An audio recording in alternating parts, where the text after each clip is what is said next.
ஒரு ஊர்லங்க, ஒரு ஊர் எல்லையில நெறைய பெரியவங்க, இளைஞர்கள் எல்லாரும் உட்காந்துட்டு ஏதோ ஆளுக்கு ஆளு அப்படியே முட்டு முட்டா அங்கங்க உட்காந்துட்டு பேசிட்டு இருந்தாங்க. அவங்க முகத்துல எல்லாம் ஒரு கவலையும், ஒரு கஷ்டமுமா இருந்தது.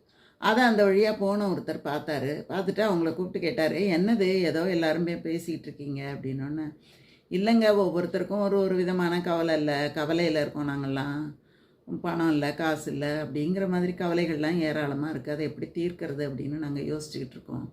அப்படின்னு அவர் சொன்னாராம். சொன்ன உடனே இவர் சொன்னாராம், இப்ப இந்த நேரத்தில உட்காந்துருக்கீங்களே, சூரியன இப்ப நீங்க கூப்பிட்டீங்கன்னா வருமா?" அப்படின்னு கேட்டாராம். "அது எப்படிங்க வரும்? இப்ப ராத்திரில எப்படி வரும்? பொழுது விடிஞ்சா தானே வரும்." அப்படின்னு அவர் சொன்னாராம்.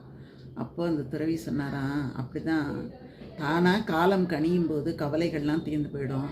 அதுக்காக கவலைப்பட்டுக்கிட்டு உட்காந்துருக்கிறதுனால எப்படி சூரியனை வரவழைக்க முடியாதோ, அந்த மாரி கவலைய போக்க முடியாது. கொஞ்சம் பொறுத்து பாருங்க, எல்லாமே ஒரு நாளைக்கு தீந்துரும்னு" சொன்னாராம்.